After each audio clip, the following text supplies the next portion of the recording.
Hey guys, ankhgaming back with you again. Time for some more duels. We're fighting Azorius now in the Revenge campaign. And I was looking through the unlocks I got, and I think I'm gonna play maybe this green-black deck.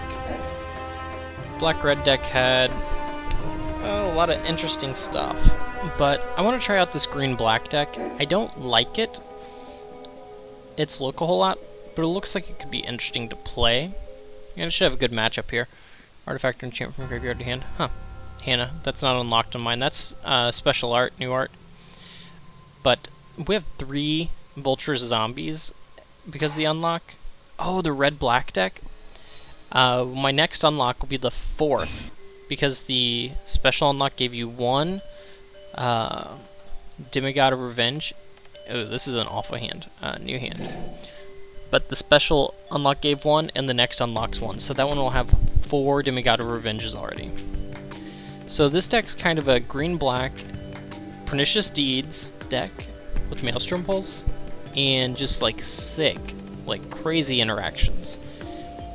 Kind of similar to Zombies in Standard, but like miles better. And this is not a keepable hand, so new hand. We'll keep this hand. Alright, we're on the play. So, what we got in this hand is a Gatekeeper. Whenever he dies, each player sacrifices a creature. And we also have a Consume Strength, which gives a creature +2/2 and another -2/2. And then we have this guy, Cabal Patriarch. And 3, sack creature, target creature gets -2/-2. 3, exile creature from your graveyard, another creature gets -2/-2. So, he's some removal. He's clunky. But that's what this deck's kind of built around, is sacrificing creatures. Oh, and you know, you just casually have Spirit Mongers in the deck, too. Pretty good. So basically the deck's built around, for the most part, sacrificing your own creatures to gain effect, to gain board control.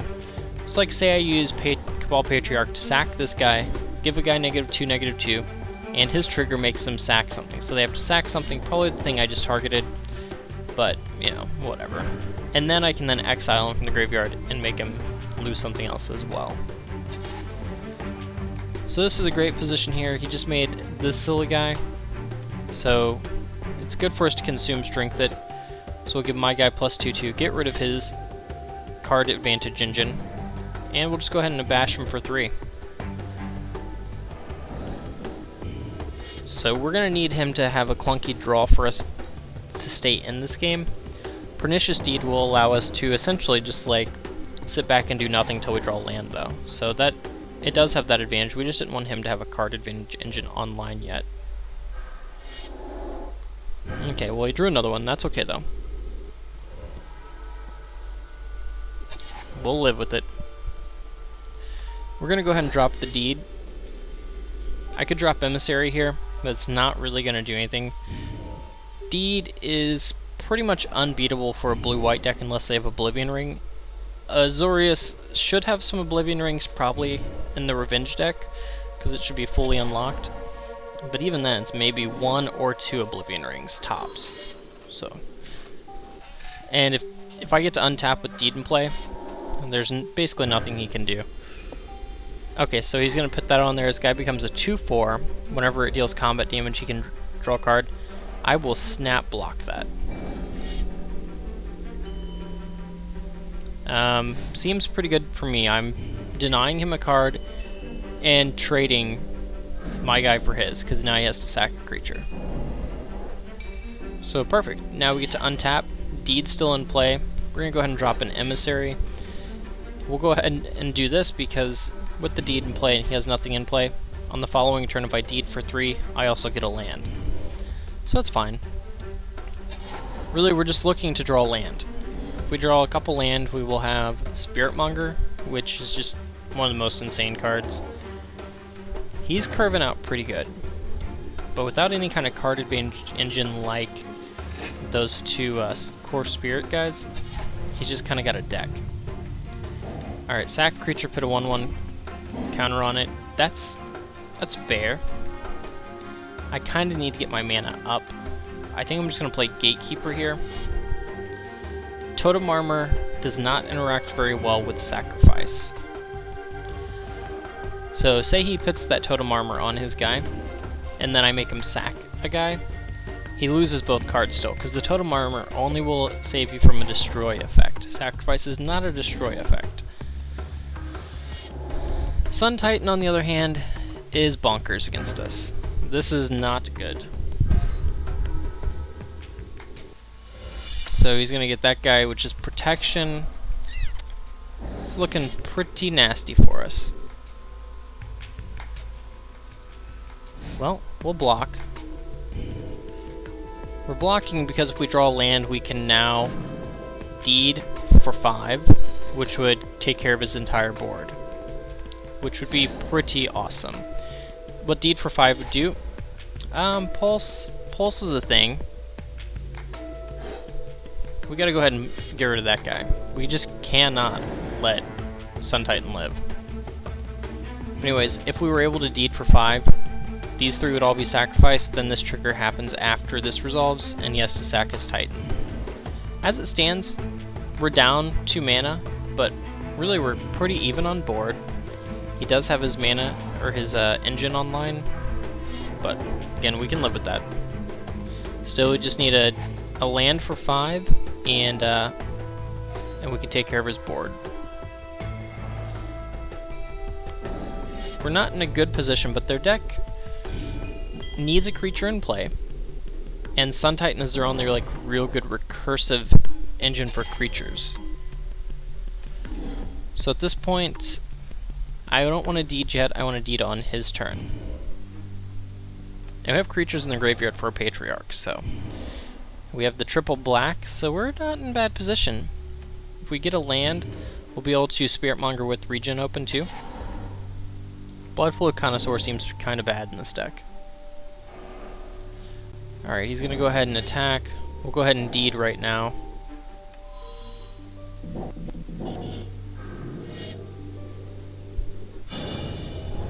So his guy lives, but not for long, because then he has to sack. So we're a little bit behind right now. Really? Man, this guy has drawn all the spirit... He's drawn 3 of 4. Okay, so if he has some enchantments next turn, we're going to be starting to take a lot of pain. Another deed is a good way to stem that bleeding, though. Deals damage, put a 1/1 counter on it. Yeah, it's just deed. We have to grind him out with deeds.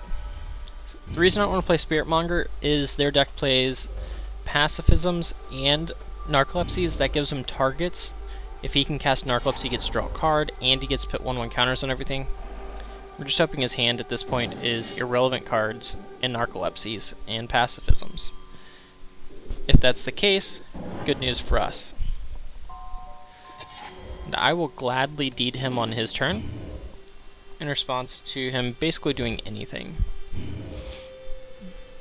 And I'll let him cast enchantments. They, for the most part, in that deck don't have much over 5 other than Sun Titan. I can afford to take 3 damage here. That is perfectly acceptable. In step, though, we will go ahead and blow the deed. And we're going to blow it for the full amount. So we have a clear board to play our Spiritmonger into, which I don't think they have many ways to deal with the Patriarch, so we're just going to run out Patriarch first. So our graveyard has 1, 2, 3 creatures in it to start using his exile ability. We have 7 mana actually, so we can do that twice in a turn, so we can shoot down almost any good creature he has. Mind Control, on the other hand, is bad news. He has no black mana, so he just has a 5/5. Which Spiritmonger can deal with? Oh my gosh. Ugh, that's brutal. That is brutal. Well, if he has...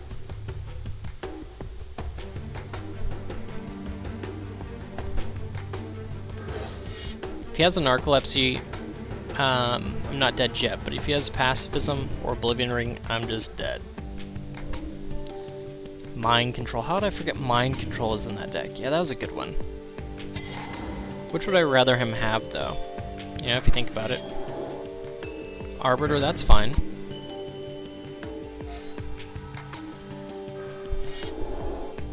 The fourth one? Are you freaking kidding me? And that guy, that's okay. He's drawn all 4 of his draw engine. And then the slow roll. How about that, the slow roll? Restart. Okay, well we did mull to 5, and we didn't have the best hand, and he drew all of his guys. This is not a keeper. This is not a keeper either. Nope. Nope. No. Okay, this deck's having some mulligan issues. Okay, now this hand is fine. I have lands, and I have spells that do something, versus having a Rancor and a Rat.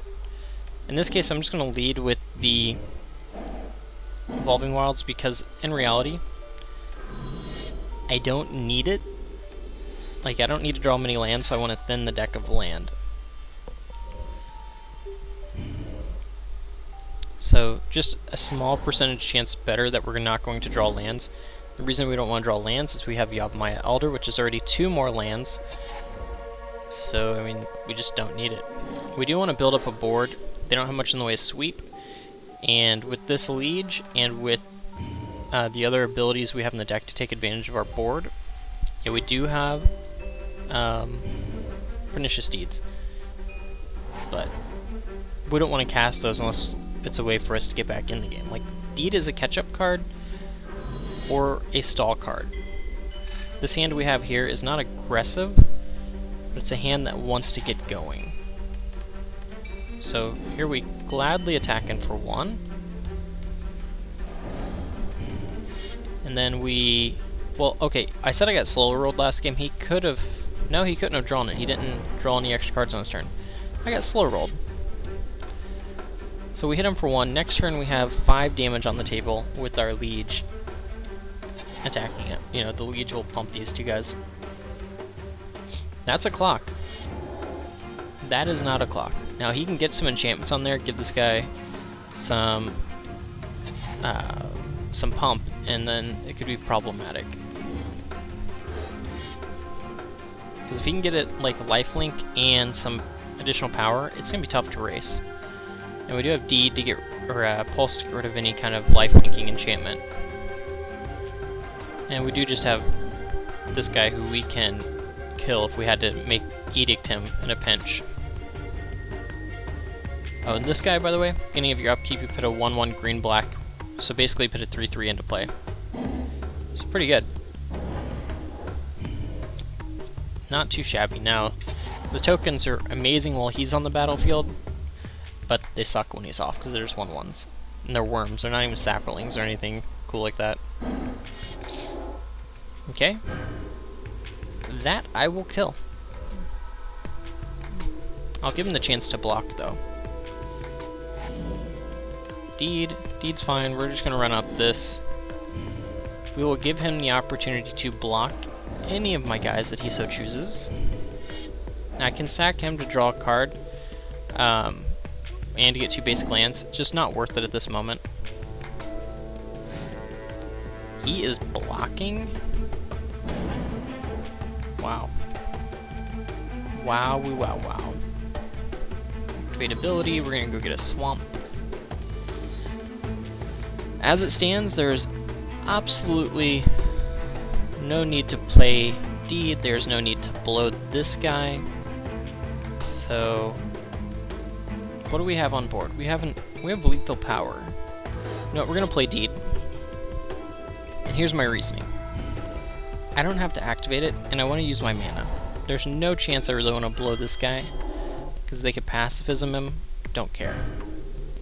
But he's hitting my token, which, not actually that bad.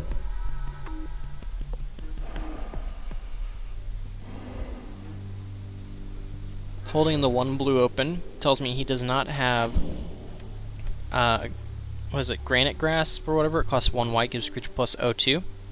So, computer actually tapped poorly there. So I could pulse to kill this so I can attack for lethal, which is the same thing as pulsing his... No, it's not the same thing as pulsing his guy.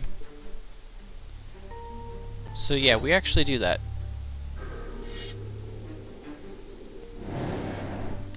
We do this, attack for lethal, it forces him to chump block, which is essentially a 2-for-1 off that mail